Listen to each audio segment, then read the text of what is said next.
nini esali oboye? Na melise ododo. Melise ododo pitene. Na melango. Omelango.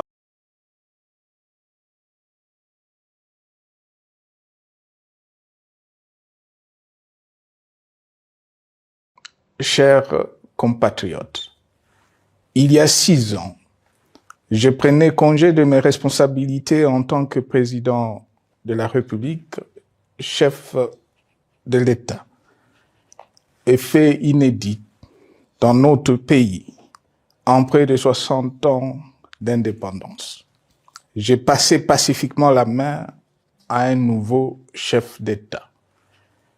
Depuis lors, je m'étais imposé un strict devoir de réserve, y compris quand j'ai fait l'objet, directement ou par mes proches interposés, de provocations, de déni de droit, d'humiliation, d'imputations dommageables et d'autres multiples atteintes à ma dignité.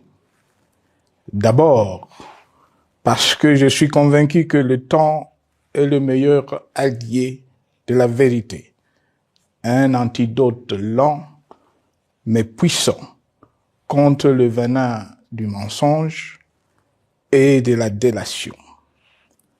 Mais aussi et surtout parce qu'agir autrement aurait fait le jeu de ceux qui, par cette campagne odieuse, cherchaient à détourner l'attention de notre peuple de leur incapacité, aujourd'hui avérée, à répondre à ses attentes et aspirations.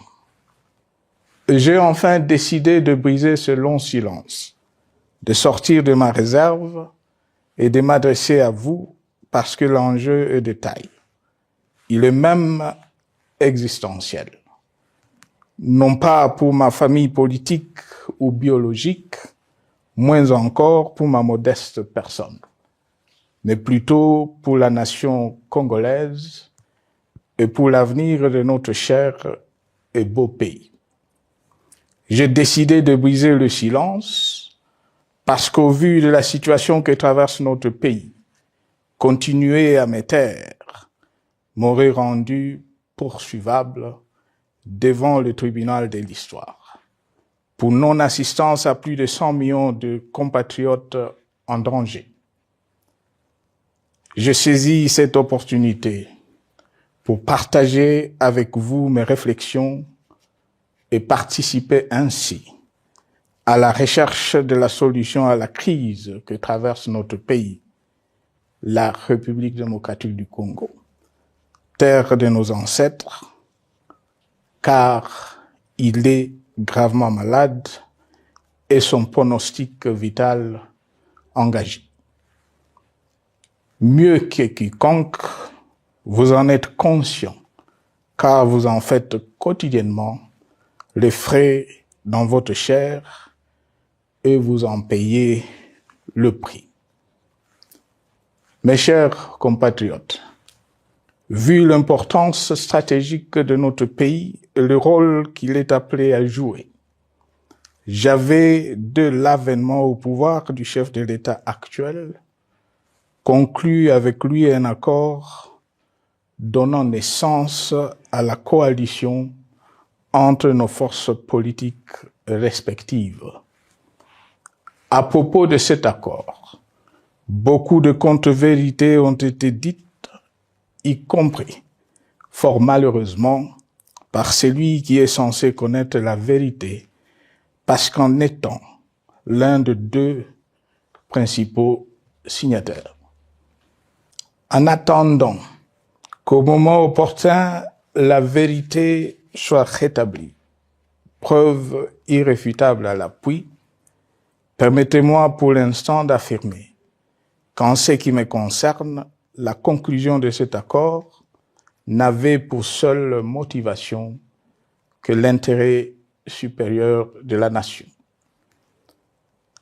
Par cet accord de mutualisation de forces, j'entendais en effet permettre à mon successeur d'exercer dans la direction des affaires de l'État, plus de pouvoir effectif que ce que la faible représentation de sa famille politique au sein de la nouvelle Assemblée nationale était en droit de lui conférer. Je voulais par ailleurs faciliter le fonctionnement harmonieux des institutions et éviter à la nation, comme à notre jeune démocratie, d'éventuelles crises politiques qui leur auraient été fatales. Cette première alternance pacifique et civilisée à la tête du pays avait suscité d'autant plus d'espoir qu'en janvier 2019, notre pays s'est trouvé en bien meilleur état qu'au moment de ma propre accession à la magistrature suprême en janvier 2001. Alors que j'avais trouvé un pays au bord de l'implosion, miné par une longue dictature et des guerres, sans institutions républicaines, économiquement en faillite et socialement déchiré.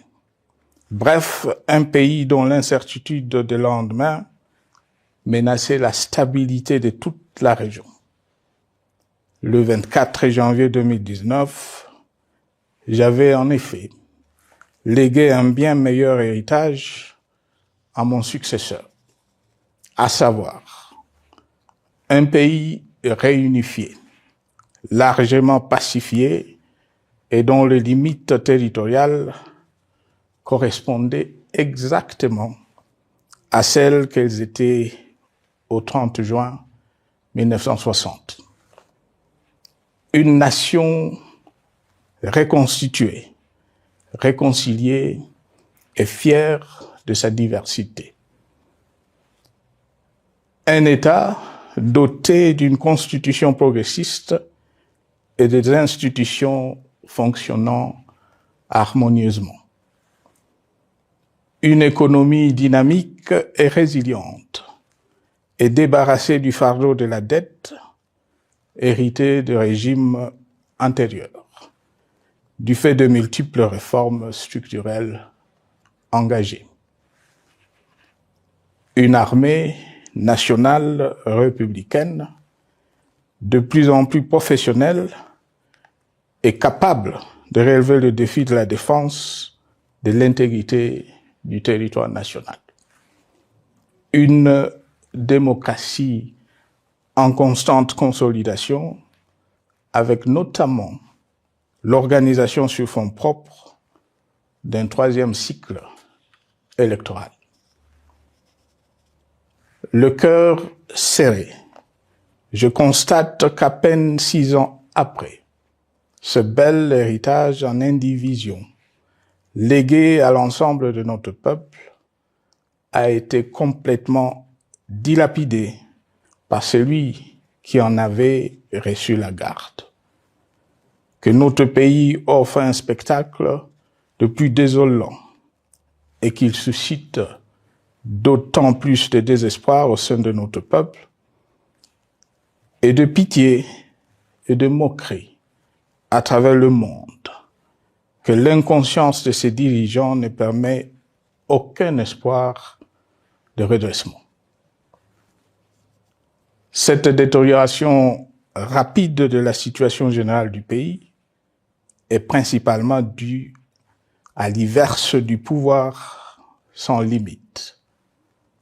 Le nouveau dirigeant s'illustre en effet par une série de remises en cause, reniements et violations intentionnelles de la Constitution, avec en toile de fond la volonté irrésistible de concentrer tout le pouvoir entre les mains d'un seul homme au mépris du pacte qui cimentait la cohésion de notre peuple. Le premier acte de remise en question de ce pacte républicain, véritable socle de stabilité et de cohésion nationale, a consisté à violer délibérément la Constitution et les lois pertinentes. lors du premier remaniement de la Cour constitutionnelle par le président de la République. La violation de ce texte juridique, fondement de tout état de droit, pour de simples raisons de confort politique, est devenue, depuis lors, une marque distinctive de la gouvernance de notre pays. Dans le même esprit, en décembre 2020, il fut organisé un coup d'État institutionnel à la suite du renversement en pleine mandature d'une majorité parlementaire, pourtant dévolue par le peuple souverain, ainsi que le gouvernement qui en était issu. S'en sont ainsi suivis la nomination illégale de membres de la Commission électorale nationale indépendante, ainsi que le simulacre des élections de décembre 2023, organisées en violation du cadre juridique et de normes internationales pertinentes, qui, par une ampleur sans précédent de la fraude, ont amplifié l'illégitimité des institutions et de leurs animateurs. Le coup de grâce a été donné par l'annonce du projet de changement de la Constitution, un projet dont la réalisation liquiderait totalement le consensus national de Sun City. Les conséquences négatives de cette gouvernance non orthodoxe sont pour le moins stupéfiantes. Le pays est ainsi devenu un espace de non-droit. La République a cessé d'être démocratique et la volonté du chef de l'État tient désormais lieu de loi suprême, supplantant la Constitution et les lois. En revanche, érigé en politique du gouvernement, le populisme et la démagogie, le mensonge et l'arrogance, la discrimination et la stigmatisation de certaines composantes de notre peuple, l'institutionnalisation du tribalisme et du népotisme, l'opposition de communautés nationales les unes aux autres, le discours de haine et l'injustice ainsi que l'impunité ont d'autant plus aisément détruit la cohésion nationale et le vivre ensemble que l'opulence outrancière et le non-respect de la parole donnée sont les maîtres mots de la classe politique au pouvoir. Ce qui a rendu le pays fragile et donc vulnérable. Plus grave, le repli identitaire, dangereux pour l'édification de toute nation, a refait surface, avec ses vieux démons dont l'intolérance et la division est circonstance aggravante. Cela est non seulement toléré et impuni, mais aussi et surtout véhiculé et financé par les tenants du pouvoir. Face à cette dérive, le Parlement a abdiqué de sa mission constitutionnelle de contre-pouvoir. Il a ainsi cessé d'être le temple de la démocratie, le lieu par excellence de l'expression législative et la volonté du souverain primaire, pour ne plus être qu'une chambre d'enregistrement de la volonté d'une seule personne. Quant à la justice, garante constitutionnelle des libertés publiques et du socle de valeurs, qui structure notre identité et forge notre unité, elle a complètement démissionné de ses responsabilités, se laissant ouvertement instrumentaliser à des fins politiques. et n'est donc plus qu'un instrument d'oppression d'une dictature qui tente désespérément de survivre à contre-courant de l'histoire, par la terreur et l'imposition de la pensée unique. Rôle peu louable qu'elle partage avec les milices tribales, ainsi que la police et le service de renseignement, eux aussi détournés de leur noble mission de protection des citoyens et de sécurisation de l'État. Sur le plan économique, la situation est de plus inquiétante.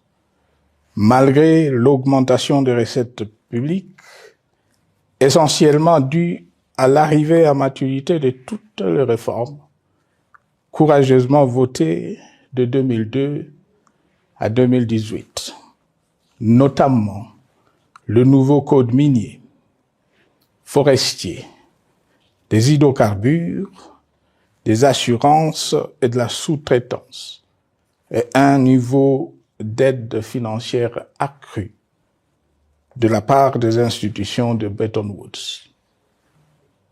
Aucun investissement n'a été réalisé pour doter le pays d'infrastructures modernes, soutenir des réformes structurelles et stimuler la croissance. Par contre, l'inflation et la dépréciation monétaire, jadis vaincues, sont de retour. La corruption et le détournement de deniers publics ont atteint un niveau inédit. Et l'endettement public que nous avions maîtrisé de 2010 a de nouveau grimpé en flèche, dépassant la barre de 10 milliards de dollars et suscitant des inquiétudes légitimes quant à la solvabilité à moyen et long terme du pays. Les conséquences sur le plan social sont aussi dramatiques. Aggravation du chômage, accumulation des arriérés des salaires des agents de l'État, baisse drastique du niveau de vie de la population et recrudescence du banditisme urbain, de l'exode rural et de la famine dans un nombre croissant de provinces. Les Congolais sont désormais en proie à une véritable angoisse existentielle. Parmi les victimes résignées de ce gâchis se trouve en bonne place notre jeunesse, qui a été pourtant de tout le combat démocratique et qui a beaucoup cru aux vertus de l'alternance pacifique. Aujourd'hui, sans repère ni perspective sérieuse du lendemain, ils se sont abandonnés, laissés à la merci des entrepreneurs de conflits et de vendeurs d'illusions de tous bords.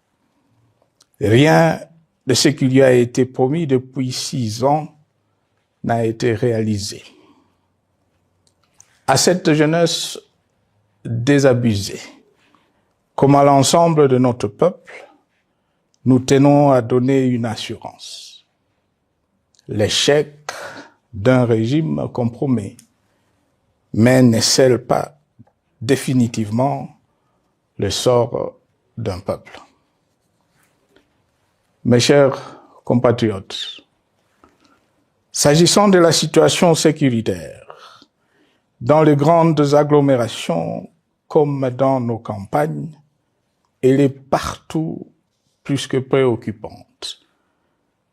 C'est le cas notamment au nord Kivu, au sud Kivu, en Ituri, au Maniema, au Tanganyika, au Katanga et au Mai-Ndombe, province pourtant voisine de Kinshasa, capitale du pays et siège des institutions.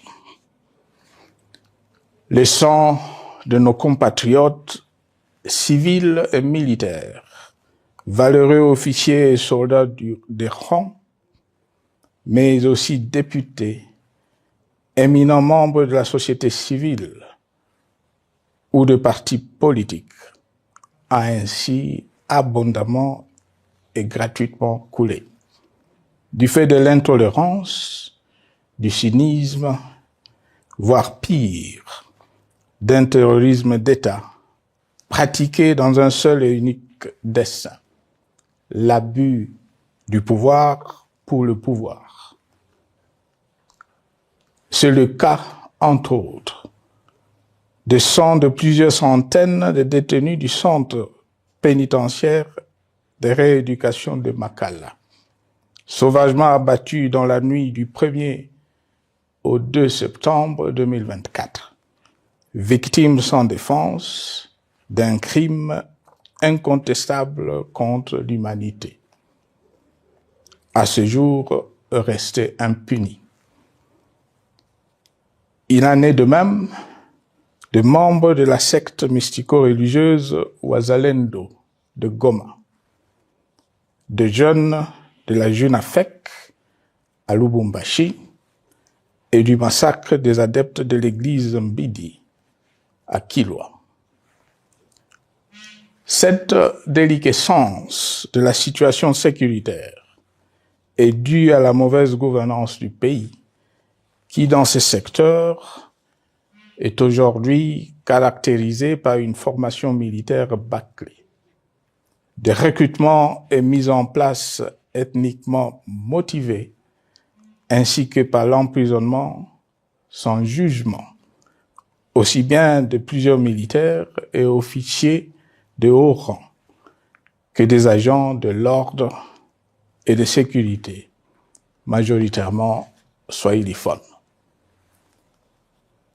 Bien plus, à l'armée nationale, bouclier de la nation, instrument de préservation de l'indépendance nationale et de l'intégrité territoriale, il a été substitué de bandes de mercenaires, de groupes armés, de milices tribales et de forces armées étrangères, qui ont non seulement montré leurs limites, mais aussi enfoncé le pays dans un chaos indescriptible. L'État a ainsi perdu le monopole de la violence légitime en sous-traitant aux groupes armés, autrefois maîtrisés, le maintien de l'ordre public et de la tranquillité nationale. Et comme si cela ne suffisait pas, l'armée nationale est vilipendée, conspuée et tournée en dérision par les autorités qui n'assument jamais rien alors qu'elles sont censées veiller à sa consolidation et à sa respectabilité. Pour les avoir formés, commandés et conduits au front, je connais nos soldats, boucs émissaires aujourd'hui de toutes les contre-performances enregistrées sur les champs de bataille. Ils ne sont pourtant pas intrinsèquement moins bons, moins nationalistes et moins loyaux. Ce qui a changé entre-temps, c'est la qualité du commandement et de leur prise en charge.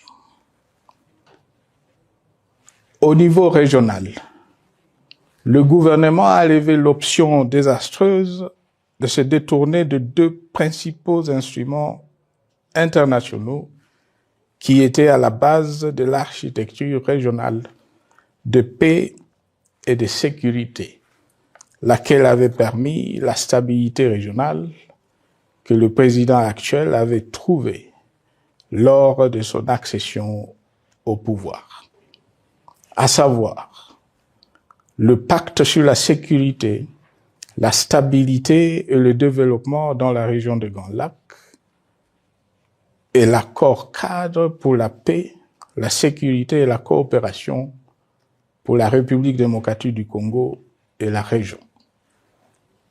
Plus grave encore, en faisant de forces négatives, les FDLR, ainsi que des centaines de groupes armés congolais, des supplétifs des forces armées de la République démocratique du Congo, le gouvernement a ouvert la voie à la régionalisation du conflit, avec des conséquences inévitables sur la stabilité de la région.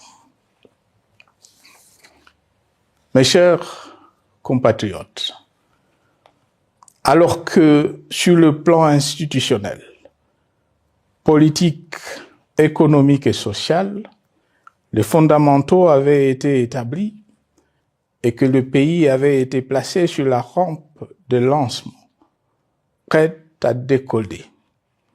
Nous voici, hélas, en un temps record, soit 6 ans, de nouveau à la case départ.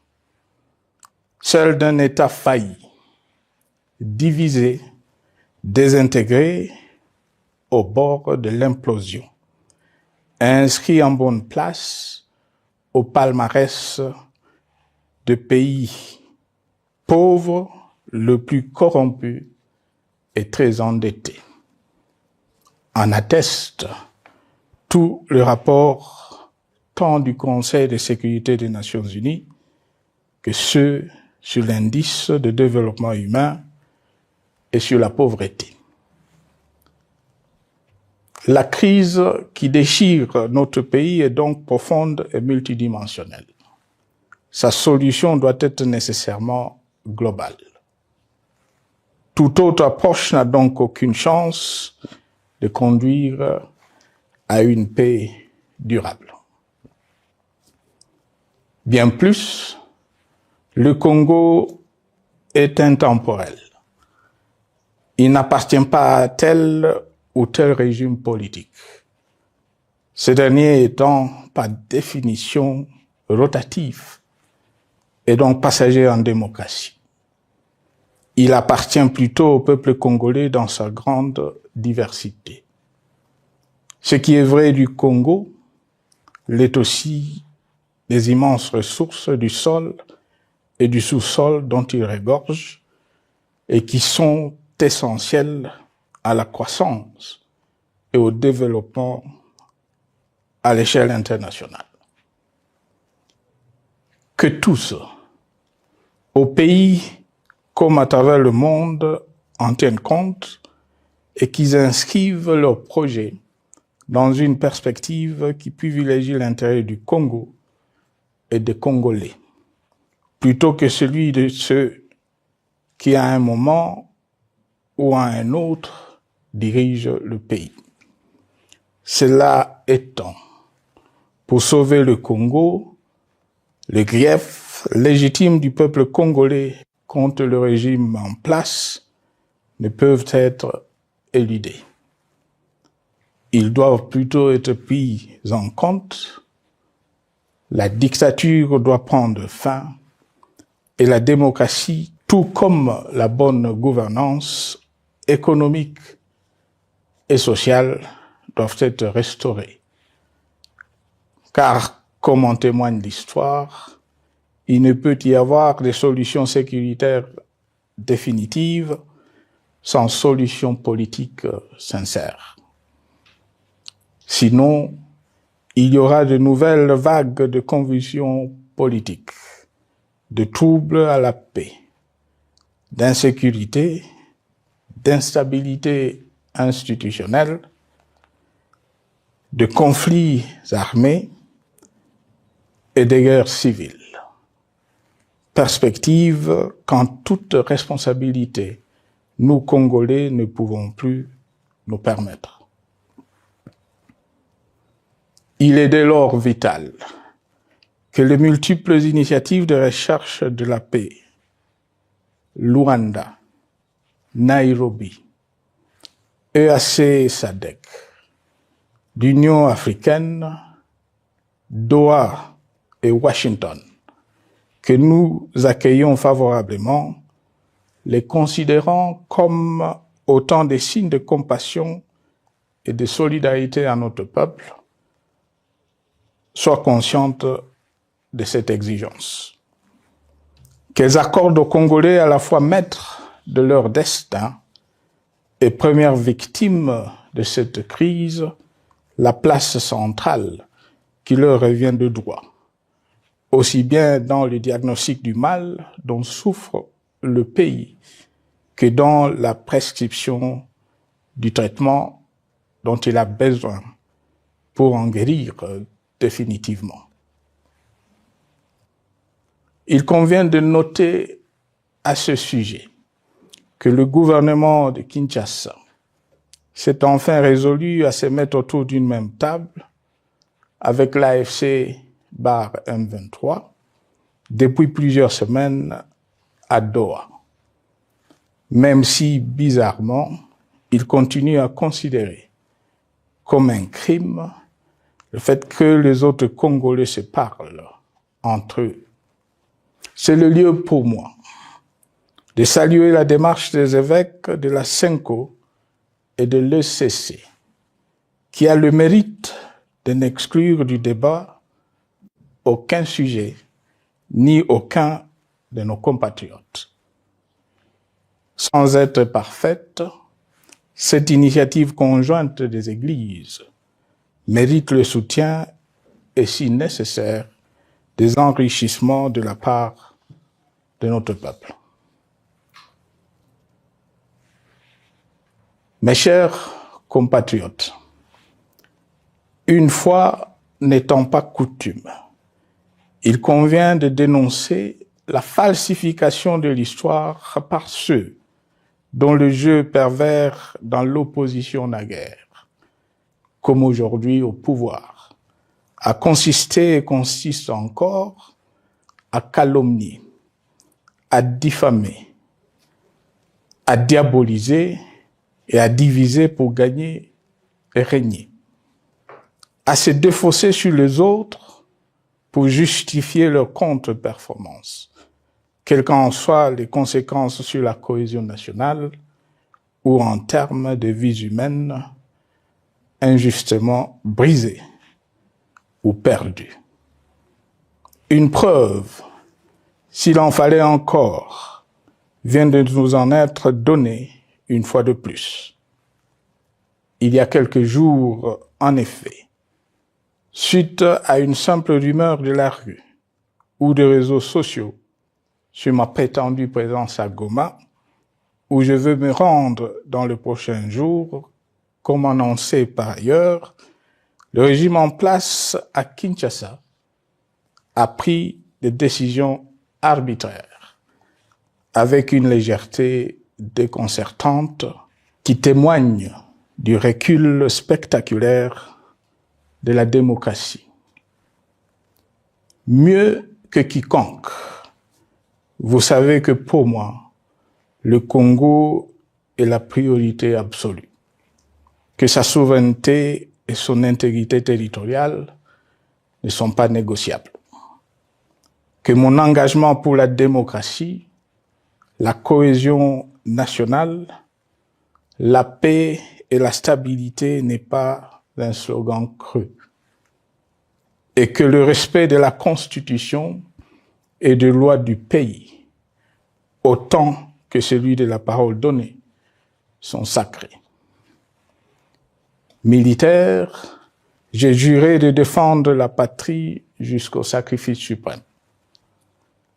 Hier au pouvoir, aujourd'hui en dehors du pouvoir, je demeure plus que jamais fidèle à ce serment. En ce moment où le pays est de nouveau divisé, appelé par le destin, j'ai le devoir d'œuvrer à la recherche de la paix et de contribuer à la reconstruction de notre pays qui se meurt. C'est dans cet esprit que j'ai choisi ce moment pour exprimer ma sympathie à l'endroit de toutes les victimes du conflit en cours, de réconforter et marquer ma solidarité avec la population de la partie orientale, Vous, qui êtes abandonné par le pouvoir central, qui semble avoir pris le parti de vous punir, entre autres, en déconnectant les institutions financières du réseau bancaire national et en restreignant le mouvement de personnes et de biens. Ces décisions et bien d'autres vous asphyxient et rendent votre vie plus précaire que jamais. J'en appelle aux uns et aux autres, en particulier au gouvernement, d'humaniser les conditions de vie de nos compatriotes de cette partie du territoire national. Ils ont droit à la vie, à la scolarisation de leurs enfants et aux autres conditions du bien-être. En entendant le rétablissement de l'autorité de l'État sur toute l'étendue du territoire national, j'invite les tenants du pouvoir à protéger la population. De même, l'armée, la justice, les autres structures en charge de l'ordre et de la sécurité doivent être véritablement au service de la population et répondre à ses aspirations. Mes chers compatriotes, de par mon expérience dans des situations similaires, le patriotisme et l'humanisme ont guidé le processus de règlement de conflits et ont porté de fruits dans le passé, aussi bien sur les champs de bataille que sur celui des négociations ou du dialogue. Notre pays avait été divisé de quasi-moitié pendant quelques années. La sagesse avait alors prévalu. Nous avions recollé le morceau et le pays a survécu dans son unité. C'est ainsi qu'après quelques années de réflexion sur la crise en cours, après avoir consulté des chefs d'État et des anciens chefs d'État de la région, ainsi que des acteurs politiques et sociaux, nationaux et étrangers, j'ai fait ce jour une proposition qui engage la nation tout entière à un sursaut patriotique pour un pacte citoyen afin de tirer le pays du gouffre. Le travail hardi qui s'impose à nous portera notamment sur les 12 points suivants. 1. Mettre fin à la dictature, mieux à la tyrannie. 2. Arrêter la guerre. 3. Rétablir l'autorité de l'État sur toute l'étendue du territoire national. 4. Restaurer la démocratie en revenant aux fondamentaux d'un véritable État de droit. 5. Rétablir les libertés fondamentales. 6. Réconcilier le Congolais et reconstruire la cohésion nationale. 7. Relancer le développement du pays par la mise en place d'une bonne gouvernance économique, une gestion administrative et financière orthodoxe et une répartition équitable des ressources nationales. 8. Relancer le dialogue sincère et permanent avec tous les pays voisins en vue de l'instauration de la paix et du développement durable dans la région. 9. Rétablir la crédibilité du pays auprès de partenaires au niveau tant régional continentale qu'internationale. 10. Neutraliser tous les groupes armés nationaux et étrangers et rapatrier ces derniers dans leur pays d'origine. 11. Mettre définitivement fin au recours et à l'utilisation de mercenaires, conformément à la Convention de l'Union africaine sur l'élimination du mercenariat en Afrique du 3 juillet 1977 et à la résolution des Nations Unies du 4 décembre 1989 portant sur la Convention internationale contre le recrutement, l'utilisation, le financement et l'instruction de mercenaires et rapatrier sans condition ceux qui sont déjà déployés sur le sol congolais. 12. Ordonner le retrait sans délai de toutes les troupes étrangères du territoire national. À ce sujet, je salue la décision sage des pays de la SADC de retirer les troupes de la SAMI DRC de notre pays. Vu l'immensité de la tâche ainsi décrite, je lance un appel solennel à tous les Congolais, sans distinction de sexe, d'ethnie, d'âge, de classe sociale, de zone géographique ou d'appartenance politique, qui aiment passionnément le Congo, qui sont prêts à tous les sacrifices, qui adhèrent sans réserve au pacte républicain de Sun City et qui tiennent au respect de la Constitution du 18 février 2006 à s'unir autour de ces objectifs. Il s'agit de la refondation de l'État et de l'édification d'un pays qui a perdu ses repères. Mobilisons-nous et mettons à profit tous les moyens à notre disposition pour restaurer l'unité nationale, sauver le Congo et préserver son indépendance. Car l'Afrique et le monde nous regardent. Mes chers compatriotes, le Congo vaut mieux que la caricature qu'en donnent ses dirigeants actuels. Le Congo mérite mieux que cette politique extérieure faite de jérémiades et de mendicité.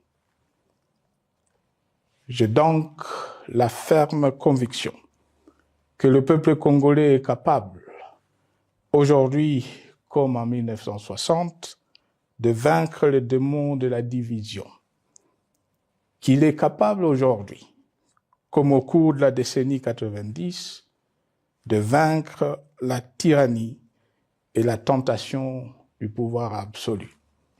Qu'il est capable aujourd'hui, comme en 2003, de prendre le dessus sur ce qui nous divise et de mettre fin à la violence armée qui oppose ses enfants. Pour y parvenir, chacun doit jouer sa partition. Je m'engage à jouer la mienne. Que Dieu bénisse la République démocratique du Congo, qu'il bénisse individuellement chacun de vous. Je vous remercie.